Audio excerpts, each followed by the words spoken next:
আজ বানাবো অথেন্টিক মুগশলা পিঠা। খেতে কিন্তু অসাধারণ, বিশেষ করে এই শীতের সিজনে। তো শুরুতে প্যানে 1 কাপ পরিমাণ পানি নিয়ে নিলাম, সাথে 2 টেবিল চামচ গুঁড়ো দুধ, স্বাদ মতো লবণ, 2 টেবিল চামচ চিনি মিষ্টির জন্য। তবে আপনারা চাইলে কিন্তু বেশি মিষ্টি খেতে চাইলে চিনির পরিমাণ বাড়িয়ে দিতে পারেন। নিয়ে নিলাম হাফ কাপ পরিমাণ শুকনো চাউলের গুঁড়ো আর হাফ কাপ পরিমাণ নর্মাল পানি। এখন ভালো করে মিশিয়ে নিচ্ছি চাউলের গুঁড়ো পানির সাথে। সরাসরি কিন্তু কখনো গরম দুধের ভিতরে চাউলের গুঁড়ো দেওয়া যাবে না। এরকম মিশিয়ে দিলে কিন্তু আর দলা বাঁধার কোনো সম্ভাবনা থাকবে না। এখন অনবরত নেড়েচেড়ে চুলার আঁচটা লোতে রেখে একটা পুর বানিয়ে নিচ্ছি। পুরটা কিন্তু এখন রেডি। এটা কিন্তু এরকম নরম অবস্থায় নামিয়ে নিতে হবে, কারণ যখন ঠান্ডা হয়ে যাবে তখন আরেকটু ঘন বা আঠালো হয়ে যাবে।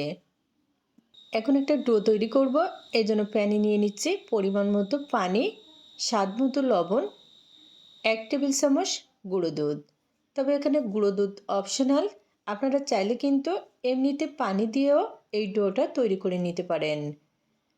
এই দুধটুকু কিন্তু ভালোভাবে ফুটিয়ে নিতে হবে, যেহেতু শুকনো চাউলের গুঁড়ো দিয়ে ডো তৈরি করব, এই জন্য এরকম একটু ফুটিয়ে নিতে হবে। ভালোভাবে ফুটতে শুরু করেছে, তো এখন চাউলের গুঁড়ো নিয়ে নিলাম। আর হ্যাঁ, এ পর্যায়ে চুলার আঁচটা কিন্তু মিডিয়ামে রাখতে হবে, আর এরকম অনবরত নেড়েচেড়ে ডোটা তৈরি করতে হবে। Finally dough ready. এখন চুলা থেকে নামিয়ে ঠান্ডা করে নিব। ঠান্ডা হয়ে গেছে, কুসুম গরম অবস্থায় আছে, মথে নিচ্ছি। খুবই সুন্দর সফট একটা ডো তৈরি হয়ে গেছে। এখন এখান থেকে এরকম বড় সাইজের লেচি কেটে নিলাম। বড় সাইজের লেচি কেটে নিয়ে রুটি বানালে কিন্তু একসাথে 2-3টা পিঠা বানানো যাবে।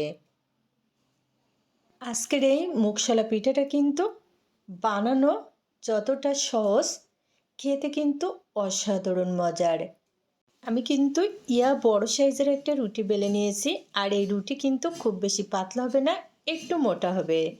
এখন এরকম এক সাইড করে পুর দিয়ে দিচ্ছি। পুর দিয়ে এভাবে ভাঁজ দিয়ে নিচ্ছি, আর খুবই সুন্দর করে এঁটে দিব, যেন ভাজার সময় কোনো রকম খুলে না যায়। আপনারা চাইলে কিন্তু এভাবে আটকেও রাখতে পারেন, কিন্তু আমি একটু হাত দিয়ে ডিজাইন করে দিলাম। এখন কাটার দিয়ে কেটে নিচ্ছি। কাটার না থাকলে সেক্ষেত্রে নাইফের সাহায্যেও কাটতে পারেন। দেখলেন তো কত সহজে তৈরি হয়ে গেল কত সুন্দর ডিজাইনের একটা পিঠা। একইভাবে আমি সবগুলো পিঠা তৈরি করে নিচ্ছি। পিঠা বানানো কিন্তু হয়ে গেছে, এখন ভাজার পালা। আর এর জন্য প্যানে নিয়ে নিলাম পরিমাণ মতো সাদা তেল। তেল গরম করে একে একে পিঠাগুলা দিয়ে দিচ্ছি ভাজার জন্য। আর হ্যাঁ, এই পর্যায়ে কিন্তু চুলার আঁচটা মিডিয়াম টু লো আঁচে রাখবো। একটু সময় নিয়ে ভাজলে কিন্তু পিঠাগুলা অনেক বেশি মুচমুচে হবে। 2 থেকে 3 মিনিট ভাজার পরে এখন উল্টে নিচ্ছি। এভাবে 2 থেকে 3 বার উল্টে পাল্টে গোল্ডেন ব্রাউন কালার করে ভেজে নিব।